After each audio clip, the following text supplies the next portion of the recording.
Breaking news from the heart of southern Africa. Malawi's former president, Lazarus Chakwera, has just swapped the presidential palace for a prison cell.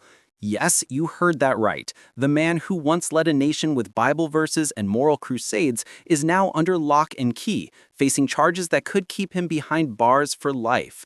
And this isn't just your average political scandal. It's a full-blown African blockbuster featuring corruption, betrayal, mystery, and a plot twist that makes scandal look like a bedtime story. This is Global Pulse News, the channel that brings you world events hotter than a Lilongwe power outage and spicier than Malawanian pepper soup. I'm your host, and today we're diving deep into the explosive downfall of Lazarus Chakwera, the pastor-president whose prayers couldn't save him from justice.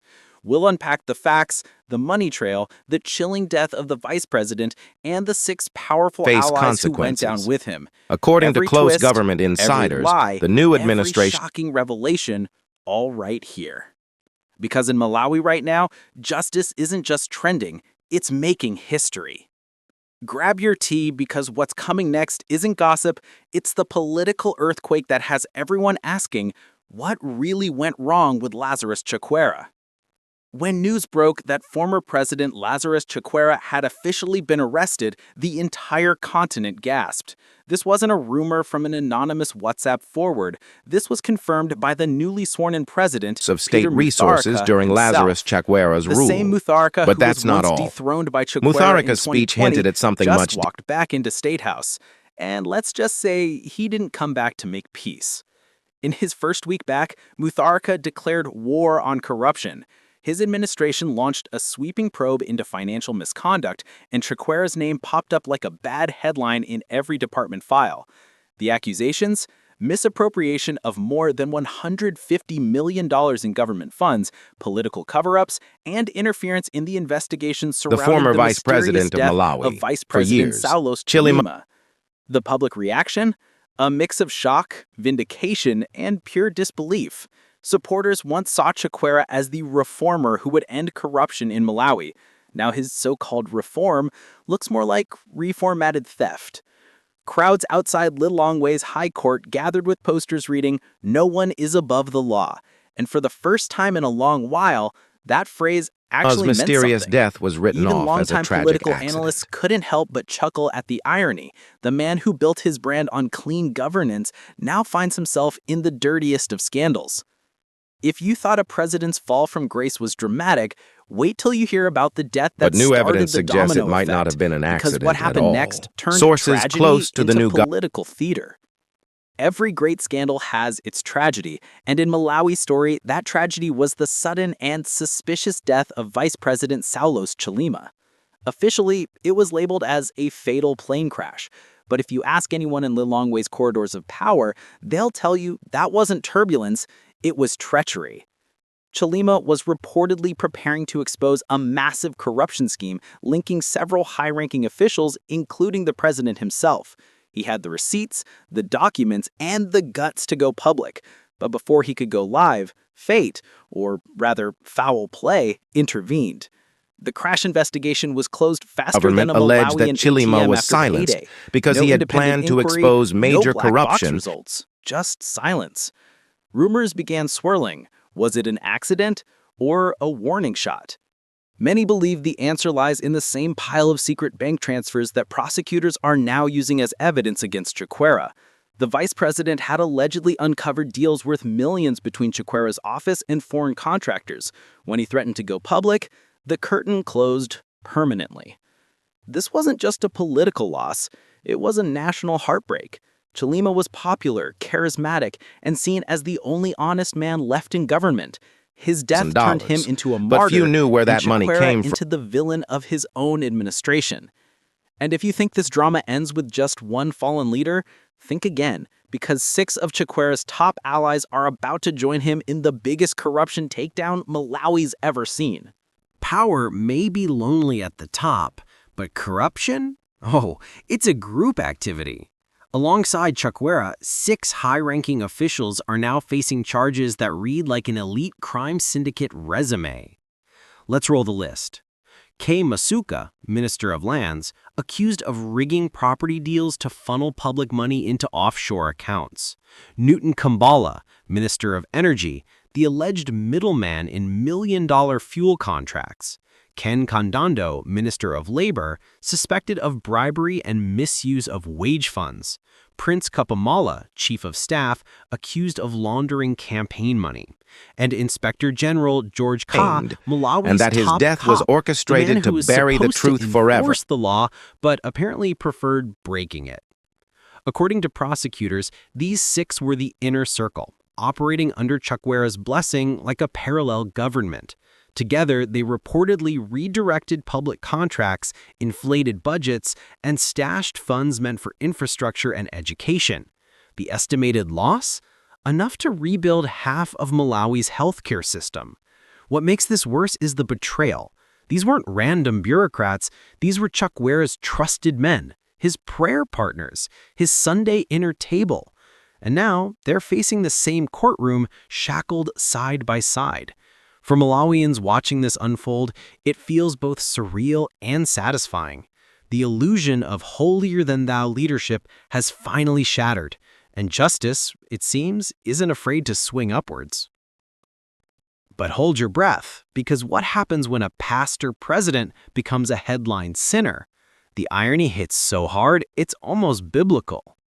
For years, Lazarus Chakwera wasn't just a politician, he was the preacher president. A man who quoted scripture in speeches, prayed publicly before cabinet meetings, and promised to lead Malawi with the fear of God. But as it turns out, heaven had other audit plans. When the scandal broke, the nation was stunned. The same man who sermonized about transparency was now being accused of bribery, embezzlement, and political intimidation. Citizens took to social media with the kind of sarcasm only betrayal can fuel. One viral tweet read, "He said he'd build us roads, but all he built were offshore accounts." Investigators now claim Chakwera personally approved several payments to shell companies that never delivered services. One of those transactions allegedly traced back to the Vice President's death cover-up fund, a jaw-dropping twist even by African political standards. The public's reaction? A mix of laughter, anger, and exhaustion. Chakwera's once spotless reputation as a man of God has now been immortalized as a cautionary tale of hypocrisy. Religious leaders have distanced themselves, and citizens are asking, if even the pastor steals, who's left to pray for the nation? The most poetic part, his first name, Lazarus, which means the one who rises again. But this time, it looks like he's not rising anytime soon. Enter Peter Mutharika, the man who once handed over power to Chakwera amid controversy, only to return years later like a political phoenix. His re-election wasn't just a victory, it was a statement. And his first move as president was bold. Open the files, expose the rot, and hold everyone, including his predecessor, accountable. Publicly, Mutharika says it's not revenge, it's reform. But behind the podium, the whispers say otherwise. His speeches strike like gavel blows. No one will hide behind religion or rank again. For Mutharika, this isn't just politics, it's personal closure. His last term ended under clouds of accusation, and Chakwera's camp was among those who pushed him out. Now the tables have turned, and justice is the dish being served ice cold. Still, there's a glimmer of hope in the chaos. His administration's first steps, anti-graft audits, tighter procurement systems, and renewed independence for the judiciary have gained cautious international praise. Western diplomats call it a second chance for Malawi's democracy. Citizens call it a long overdue exorcism. But make no mistake, this story isn't about saints and sinners anymore. It's about a country fighting for its political soul. And that brings us to the million-dollar question. Or, in Malawi's case, the $150 million one, what's next for this wounded nation? Malawi now stands on the edge of its biggest identity test in decades. A president jailed, ministers indicted, a nation disillusioned yet oddly hopeful. It feels like history rebooting in real time. The global spotlight is back on the long way, with observers asking whether this will mark a new era of accountability or just another chapter in Africa's endless loop of corruption scandals. Civil society groups are demanding full transparency, independent audits, and trials that aren't politically scripted. Meanwhile, the streets buzz with both pride and skepticism. Ordinary citizens are tired. They've seen presidents come and go, all promising to fix the system, only to become the system themselves. But this moment, this trial feels different.